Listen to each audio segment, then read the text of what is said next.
सभी प्रणाम।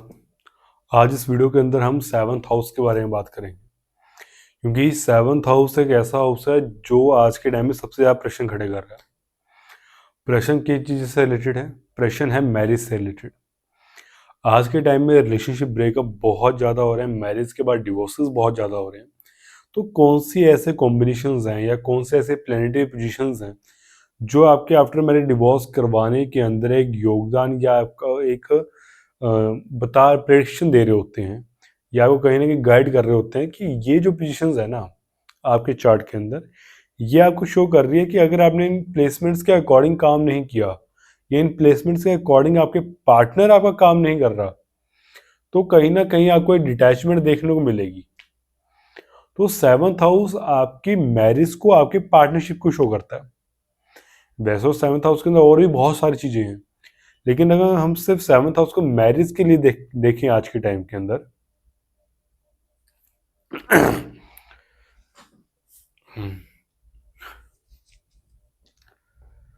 तो मैरिज के लिए सबसे जो बैड पोजीशंस जो रहती हैं, तो सबसे बुरी पोजीशन जो मानी जाती है मैरिज के लिए सेवन्थ हाउस लॉर्ड की, वो मानी जाती है सेकंड हाउस के अंदर, सिक्स्थ हाउस में, एट्थ हाउस में और ट्वेल्थ हाउस में। ये जो हाउसेस हैं, ये कहीं ना कहीं आपकी मैरिज को खराब करने के अंदर सबसे बड़ा योगदान जो रहता है वो इन हाउसेस का रहता है। या तो आपका जो सेवन्थ हाउस लॉर्ड है वो इन घरों के अंदर आपको बैठा हुआ दिखाई देगा, या फिर इन घरों की जो मालिक है, जो सेकंड हाउस का मालिक होगा, वो सेवन्थ में बैठा होगा, छठे घर का मालिक होगा वो सेवन्थ में होगा, आठवीं का सेवन्थ में या बारहवीं का सेवन्थ में होगा। अब क्या ये हर किसी चार्ट में ये डिवोर्स को शो करेगा, डिटैचमेंट को शो करेगा, या फिर इन चीजों को बैलेंस करके हम अपनी मैरिज लाइफ को और अच्छे चलाया जा सकता है? तो उनके लिए हमें क्या करना चाहिए, हम उस चीज के लिए हम क्या गाइडेंस देते हैं? अगर आपका कोई भी हॉरोस्कोप आता है और आपको ये प्लेसमेंट देखने को मिल रही है, तो आप उनको आप सीधा यही बोलोगे कि भाई आपकी कुंडली में तो डिवोर्स दिख रहा है, तो ये शादी ना करो, शादी करो डिवोर्स हो जाएगा, ये डराओगे या कोई गाइडेंस दोगे उनको? तो वो गाइडेंस दी किस तरह जाती है, आज इस वीडियो के अंदर हम ये जानेंगे। तो आइए शुरू करते हैं सबसे पहले कि हम सेवन्थ हाउस को हम देखते कैसे हैं। देख, सेवन्थ हाउस आपके मैरिज का, पार्टनरशिप का है। सेवन्थ हाउस लॉर्ड सबसे पहले आप देखोगे। सेकंड चीज देखोगे सातवें घर में बैठा कौन है। तीसरी चीज ये देखोगे कि सातवें घर के मालिक जो है वो D9 के अंदर क्या पोजीशन है, और D9 का जो सेवन्थ हाउस है उसकी क्या पोजीशन है। ये अगर चार चीजों को आप अच्छे से प्रिडिक्ट करना सीख गए, तो आप कहीं ना कहीं एक मैरिज को, किसी को भी कंसिडरेशन देते टाइम एक अच्छी गाइडेंस दे पाओगे। इस वीडियो के अंदर हम सिर्फ और सिर्फ एक चीज के ऊपर बात करेंगे आज, कि सेवन्थ हाउस लॉर्ड की पोजीशन किन घरों में बनती है, तो उसको हमें क्या गाइडेंस देनी चाहिए। बाकी चीजों के बारे में अपनी आने वाली वीडियोस के अंदर बात करेंगे। तो सबसे पहले हम बात करते हैं, अगर सातवें घर का मालिक जो है आगे फर्स्ट हाउस में बैठ जाता है, तो उनको फ्रीडम पसंद है, इन लोगों को इंडिपेंडेंट नेचर पसंद है खुद का। अगर इन लोगों के ऊपर आपने ऑर्डर्स देने शुरू कर दिए, कोई रूल रेगुलेशन लगानी शुरू कर दिए, एक बाउंड्रीज क्रिएट करनी शुरू कर दी, इस चीज को आप नेगेटिव वे में ट्रिगर कर रहे हो, जहां पे आने वाले टाइम में आपको आपकी मैरिज के अंदर, आपकी पार्टनरशिप में डिटैचमेंट शो करेगी। अगर ये सातवें घर का जो मालिक है वो दूसरे घर में बैठ जाए। सेकेंड हाउस किन चीजों का है? सेकेंड हाउस फैमिली का है। तो आपके पार्टनर नेचर कैसा होगा ना, वो फैमिली के अंदर रहना पसंद करेगा, फैमिली के साथ रहना पसंद करेगा, फैमिली के ऊपर रूल करना पसंद करेगा। आपकी मनी, आपकी वेल्थ, जो आपकी सेविंग्स है ना, उनको रूल करना पसंद करेगा। अगर आपने इनको ये बोल दिया नहीं, मेरे पैसे को तुम नहीं देखोगे, मेरे पैसों में मैनेजमेंट मैं खुद करूंगा, तुम्हें उससे कुछ मतलब नहीं होना चाहिए, तो ये नेगेटिव सेवन्थ हाउस के लॉर्ड को आप ट्रिगर कर रहे हो। फैमिली के अंदर फैमिली को संभालना, उनके साथ रहना इनको पसंद है, लेकिन अगर आपने इनको अलग कर दिया कि यार तुम फैमिली के साथ नहीं रहना, वहां अलग रहेंगे, सेपरेट रहेंगे, अगर सेपरेशन के अंदर ये चले गए, तो कहीं ना कहीं इनको नेगेटिव सेवन्थ हाउस लॉर्ड को ट्रिगर कर रहे हैं। अगर सेवन्थ हाउस लॉर्ड फूड का, खाने का भी है, घर में क्या खाना बनेगा क्या नहीं बनेगा, इनको इस चीज की भी अगर फ्रीडम नहीं दी गई, तब भी आप कहीं ना कहीं सेवंथ हाउस को नेगेटिव ट्रिगर कर रहे हो। अब सेवंथ हाउस लॉर्ड जब वहां बैठा जाके, तो अगर ये व्यक्ति आपको जो पार्टनर है वो आठवें घर से जुड़े हुए काम कर रहा है, या दूसरे घर के अंदर भी फाइनेंस आ रहा है, ज्वेलरी आ रही है, जेमस्टोन्स आ रहे हैं, ठीक है, तो या उन चीजों से जुड़ के काम कर रहा है, फैमिली बिजनेस आ रहा है, अगर उन चीजों से जुड़ के काम कर रहा है, तो ये सेवंथ हाउस लॉर्ड सेकंड के अंदर बहुत अच्छी प्लेसमेंट है आपके लिए, आपके पार्टनर के लिए। अब ये नहीं कि आप काम कर रहे हो, आपका पार्टनर उस घर से रिलेटेड काम करना चाहिए जहां पे आपका सेवंथ हाउस लॉर्ड जाके बैठ जाएगा। अब मान लीजिए सेवंथ हाउस लॉर्ड आपका थर्ड हाउस में बैठ गया। थर्ड हाउस किन चीजों का है? थर्ड हाउस शॉर्ट ट्रेवलिंग का है, थर्ड हाउस मार्केटिंग का है, थर्ड हाउस सेल्स का है, थर्ड हाउस इंफॉर्मेशन का है, आईटी का है, टेक्नोलॉजी का है, थर्ड हाउस का मोबाइल्स का है, न्यू न्यू जो गैजेट्स आ रहे हैं, एआई का है, डाटा इंफॉर्मेशन का है, डाटा एनालिटिक्स का है, डाटा इंजीनियरिंग का है, वो थर्ड हाउस है आपका। अगर वो इन चीज़ों से जुड़ के आपका पार्टनर काम कर रहा है, या उनके प्रोफेशन के अंदर ट्रैवलिंग बहुत ज़्यादा है, फिर थर्ड हाउस ट्रैवलिंग का भी है, शॉर्ट ट्रैवलिंग का जो हाउस है वो थर्ड हाउस है। अगर उनके थर्ड हाउस के अंदर आपका सेवंथ हाउस लॉर्ड बैठा है और आपके पार्टनर के प्रोफेशन के अंदर ट्रैवलिंग है, तब भी ये कहीं ना कहीं बैलेंस कर रहा है इस चीज़ को। सोशल मीडिया है, ऑनलाइन काम भी है, थर्ड हाउस। अगर इन चीज़ों से रिलेटेड आपके सेवंथ हाउस लॉर्ड या आपका जो पार्टनर है वो काम कर रहा है, तो ये कहीं ना कहीं बैलेंस लेके आ रहा है, स्टेबिलिटी लेके आ रहा है। कहाँ? आपके मैरिज में। अब सेवंथ हाउस लॉर्ड गया, फोर्थ हाउस में बैठ गया। फोर्थ हाउस किन चीज़ों का है? इंटीरियर डिजाइनिंग का है, रियल एस्टेट्स का है, आपके होम इन्वायरमेंट का है, ठीक। फोर्थ हाउस को और कौन सी चीज़ें आती हैं आपकी? लैंड आती है, प्रॉपर्टी आती है, गाड़ियाँ आती है, इंडस्ट्री आती है। तो अगर इन चीज़ों से जुड़ के अगर आपके पार्टनर जो है काम कर रहे हैं, तो ये भी कहीं ना कहीं स्टेबिलिटी का कारक है। फिफ्थ हाउस की चीज़ों का एडुकेशन का है, लर्निंग का है, सोल्यूशन का है, प्रोडक्ट मैन्युफैक्चरिंग का है। अगर आपके पार्टनर जो है इन चीज़ों से जुड़ के काम कर रहे हैं, और ये लव मैरिज को भी शो करता है कॉम्बिनेशन, फिफ्थ और सेवंथ का कॉम्बिनेशन। तो अगर आपकी लव मैरिज हुई है या आपका पार्टनर जो है फिफ्थ हाउस से रिलेटेड काम कर रहा है, तो कहीं ना कहीं ये स्टेबिलिटी और एक अच्छी मैरिड लाइफ को शो करता है। अब सेवंथ हाउस छठे में चलेगा ना, सबसे बैड कॉम्बिनेशन ये माना जाता है। छठा घर रोग रिपोरेट का भी है, कोर्ट का भी है, ठीक है, आपके दुश्मनी का भी है। तो जैसे कोर्ट का हम बोलते हैं, कोर्ट रूम है जो आपका, लीगल डॉक्यूमेंटेशन है जो आपकी, सेवंथ हाउस लॉर्ड छठे घर में चलेगा, कोर्ट केस करवाया देगा। डिवोर्स का सबसे मेन कॉम्बिनेशन ये है कि आपका सातवें घर का मालिक छठे में चले जाना, क्योंकि छठा घर सेवन से ट्वेल्थ है, सातवें से बारहवां है, और बारहवां घर लॉस को शो करता है। अब आप मैरिड हो, आपकी आने वाली दशाओं के अंदर, अंतरदशा के अंदर या महादशा के अंदर आपके सेवंथ हाउस लॉर्ड जो है वो छठे में है, जब वो एक्टिव हो रहा है या छठे घर का मालिक एक्टिव हो रहा है, छठा घर एक्टिव हो रहा है, तो आपको ये देखने को मिलेगा यहाँ पे आपके मैरिज के अंदर बहुत बड़े बड़े चेंज आने शुरू होंगे, एक डिटैचमेंट आनी शुरू होगी, चेंज आना शुरू होगा, एक लॉस शो होता है यहाँ पे। जिन लोगों के छठे घर की दिशाएं चली हैं, उनके मालिक की दिशाएं चली हैं उनके मैरिज के बाद, और ये कॉम्बिनेशन बन रहे हैं और बाकी भी कॉम्बिनेशन बन रहे हैं जिनकी हम बात करेंगे आगे, तो इन दिशाओं के अंदर ही उनका डिवोर्स हुए हैं। तो ये चीज देखने को मिलती है यहाँ पे। और आगे seventh house Lord seventh house में ही बैठा है, सातवें घर का मालिक सातवें घर में ही बैठा है, तो ये एक बहुत अच्छी पोजीशन मानी गई है। क्यों? क्योंकि जब भी कोई भी घर का मालिक अपने ही घर में बैठता है, तो वो अपने घर का कभी बुरा नहीं होने देता, वो अपने घर को हमेशा बचा के रखेगा, अनटिल एंड अनलेस आपने उस प्लेनेट से रिलेटेड कार्य तत्वों को खराब न कर रखा हो।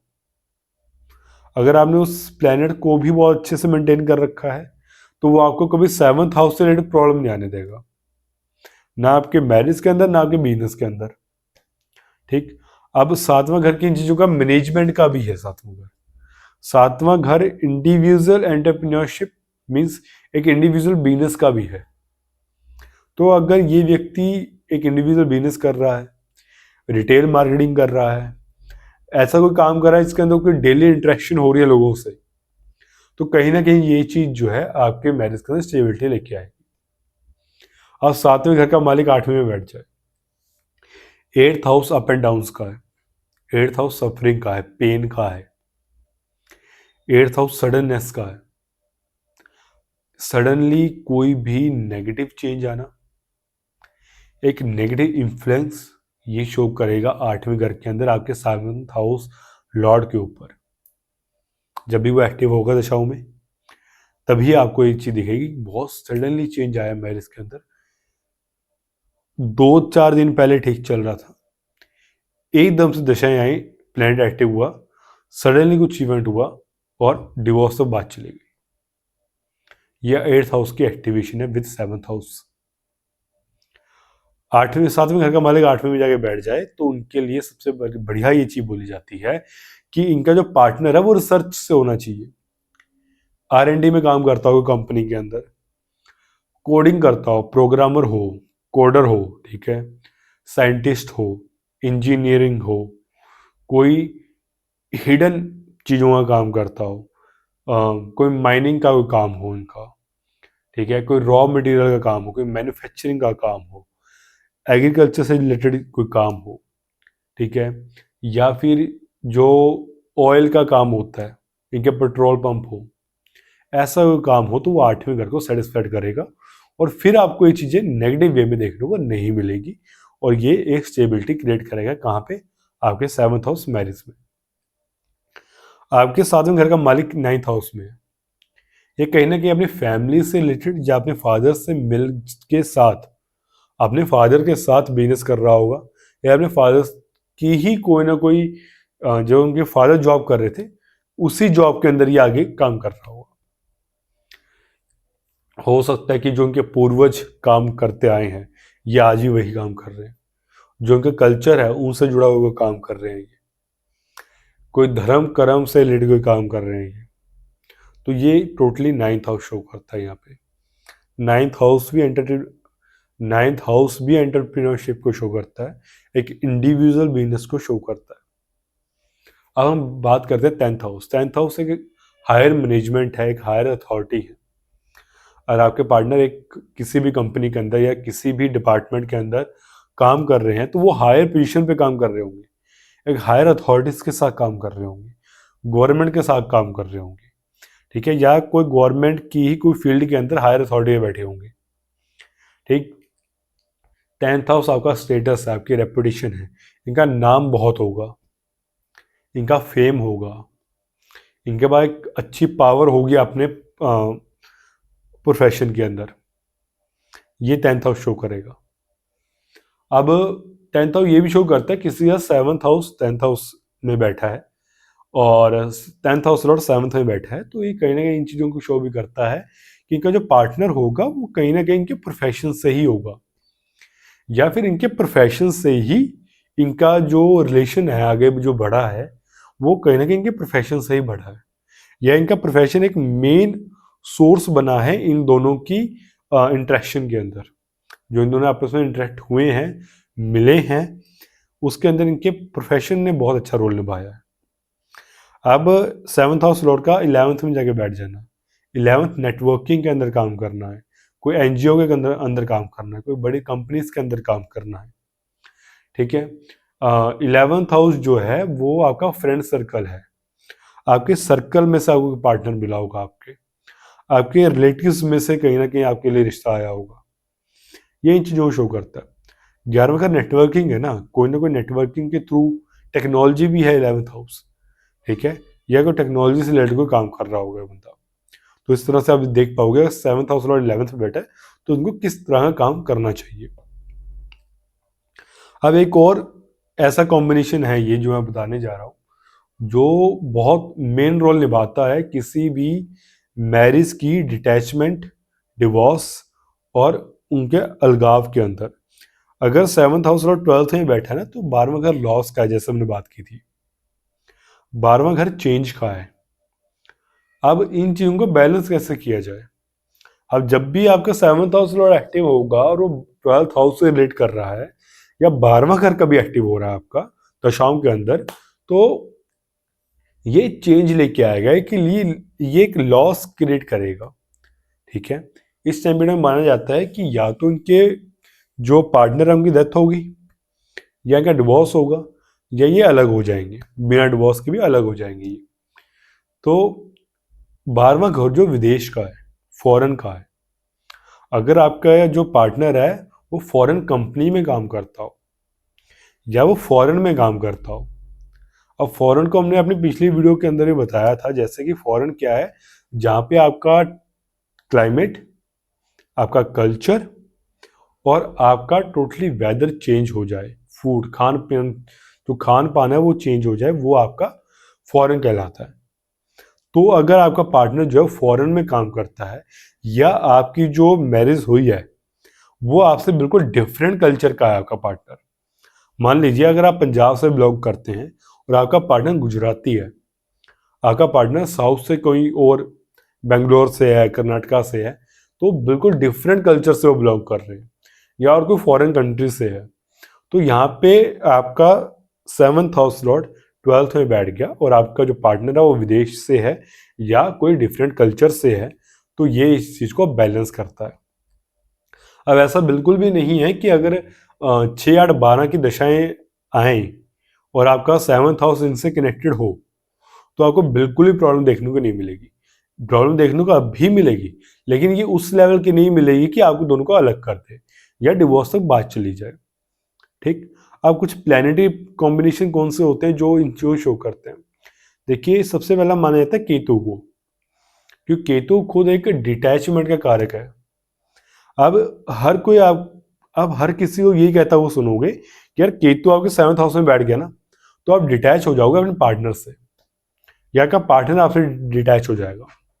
जबकि इसको इस तरह से गाइड किया जाता है कि आपको एक चीज करनी है कि आपको फ्रीडम रखनी है अपने पार्टनर के साथ, मींस उसके ऊपर कोई बाउंड्रीज क्रिएट नहीं करनी, उसको बांध के नहीं रखना, उससे कोई एक्सपेक्टेशन नहीं रखनी, उसको फ्रीडम देनी है। उसको भी और आपके पार्टनर का भी सेम यही नेचर होना चाहिए। अगर आप दोनों का सेम यही नेचर है कि आप एक दूसरे को पूरी फ्रीडम दे रहे हो, ठीक है, तो आपकी मैरिड लाइफ बहुत अच्छी जाएगी। अगर आपको कहीं ना कहीं लग रहा है यार ये ना पॉसिबल नहीं हो पा रहा तो केतु अगर 7th हाउस में बैठता है तो उनको लिए बोला था आप साथ में मेडिटेशन करो, ठीक है, स्पिरिचुअलिटी लर्न करो या स्पिरिचुअलिटी के अंदर जाओ, या फिर आप योगा करो। ठीक, तो ये सबसे अच्छी एक वे ऑफ बैलेंसिंग मानी जाती है आपके मैरिज के लिए। अगर यहाँ पे मंगल बैठ गया, मार्स बैठ गया, मार्स ना फाइट को, लड़ाइयों को शो करता है। ठीक, तो जैसे वो लड़ाइयों को शो करेगा मार्स, तो ये बहुत सारे कॉन्फ्लिक्ट्स, ये बहुत सारी फाइट्स को क्रिएट करेगा मैरिज के अंदर।